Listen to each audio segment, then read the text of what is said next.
தீபாவளிக்கும் தமிழ் சினிமாவுக்குமான நெருக்கம் இந்தியாவில் மற்ற எந்த மாநிலங்களிலுமே இல்லைன்னு தான் சொல்லணும். இன்னைக்கு கூட தீபாவளி ரிலீஸ்னு சொன்னாலே நினைவுக்கு வரக்கூடிய ஒரே விஷயம் உச்ச நட்சத்திரங்களுடைய முகங்களும் படங்களும் தான். தீபாவளி ரிலீஸ் அப்படின்னாலே போதும், மினிமம் கேரண்டின்ற நிலைமையில சினிமா வர்த்தகமும் இப்போ மாறி போயிருக்கு. இந்த தீபாவளி ரிலீஸ் கலாச்சாரம் விஜய் அஜித் காலத்துல தொடங்குனது அப்படின்னு நீங்க நினைச்சிட்டு இருக்கீங்கன்னா அதுதான் கிடையாது. தியாகராஜ் பாகவதர் காலத்திலே தொடங்கிடுச்சு.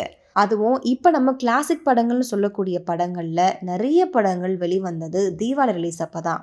கதைகள், வசனங்கள், நடிப்புகள் மூலமா ரசிகர்களுடைய மனசுல தனித்துவமான இடத்தை கிளாசிக் படங்கள் பிடிச்சிருக்கு. அந்த படங்கள்ல கதை, நடிப்பு, இசை எல்லாமே சமூகத்தினுடைய பிரதிபலிப்பா இருந்துச்சு. அப்படி அந்த லிஸ்ட்டில் ஃபஸ்ட்டு இருக்கக்கூடிய படம் என்னன்னு பார்த்தீங்கன்னா பராசக்தி. 1952 தீபாவளிக்கு பராசக்தி திரைப்படம் வெளியாகி அது அடைஞ்ச வெற்றியை இப்போ கூட யார் கேட்டாலும் சொல்லுவாங்க. சிவாஜி கணேசன் அறிமுகம், கலைஞர் மு கருணாநிதியுடைய அதிரடி வசனம், சமூக மாற்றங்களில் பிரதிபலிக்கக்கூடிய கதை காரணமாக இந்த படம் பெரிய உச்சத்தை எட்டியிருந்துச்சு. கலைஞர் சிவாஜியுடைய புகழை உச்சத்திற்கு கொண்டு போன படமும் இந்த படம் தான். அடுத்து லிஸ்ட்டில் இருக்கக்கூடிய படம் என்னன்னு பார்த்தீங்கன்னா இரத்த கண்ணீர். நாடகமாக போடப்பட்ட அப்போவே பெரிய வெற்றியையும் வரவேற்பையும் பெற்ற படம் இரத்த கண்ணீர். அதுக்கப்புறமா திரைப்படமாக எடுக்கப்பட்டு 1954 ரிலீஸ் ஆச்சு. தொழுநோயாளியா எம்.ஆர். ராதா இதில் ஒரு தனித்துவமான நடிப்பை வெளிப்படுத்தியிருப்பாரு. அவருடைய நடிப்பு இந்த படத்துடைய வெற்றிக்கு ஒரு முக்கிய காரணம்னே சொல்லலாம்.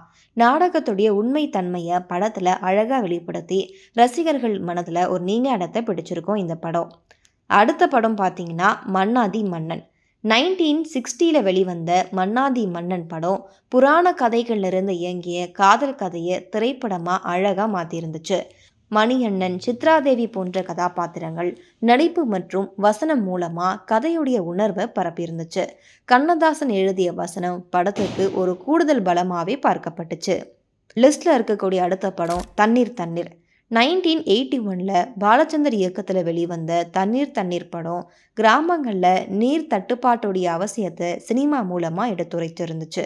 வெள்ளைச்சாமியுடைய பாத்திரம், கிராம மக்கள், அதிகாரிகள் மற்றும் நீதிக்கான போராட்டம் ஆகியவை கதையை சுவாரஸ்யமாக மாற்றிருந்துச்சு. வாழ்க்கையுடைய அடிப்படை தேவைகளை பெற தினசரி போராட்டத்தை திரையில காட்டினதால பெண் ரசிகர்கள் அதிகமாக உருவாக இது காரணமாக இருந்துச்சு. லிஸ்ட்டில் அடுத்ததான் நம்ம பார்க்க போகிற படம் கிழக்கு சீமையிலே. 1993 பாரதிராஜா இயக்கத்தில் வெளிவந்த கிழக்கு சீமையிலே படம் கிராமிய சூழலை நல்லா பிரதிபலிச்சிருந்துச்சு.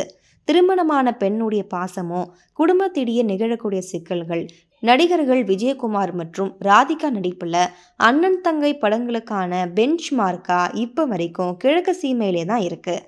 அதே மாதிரி நிறைய படங்கள் கிராமிய படங்களாக வந்திருந்தாலும் ஒரு சிறந்த கிராம படமாக கிழக்கு சீமையிலே தான் இப்போ வரைக்கும் இருந்துகிட்ருக்கு.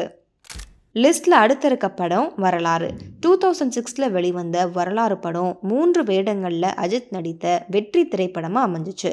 அதனுடைய மாபெரும் பாக்ஸ் ஆஃபீஸ் வெற்றி தீபாவளி ரிலீஸ்களுடைய மரபையே மாற்றி அமைச்சிச்சு. அதே வருஷத்தில் வெளிவந்த வல்லவன் படம் சிம்புவுடைய தனித்த முயற்சியாக ரசிகர்களிடையே பேசப்பட்டுச்சு.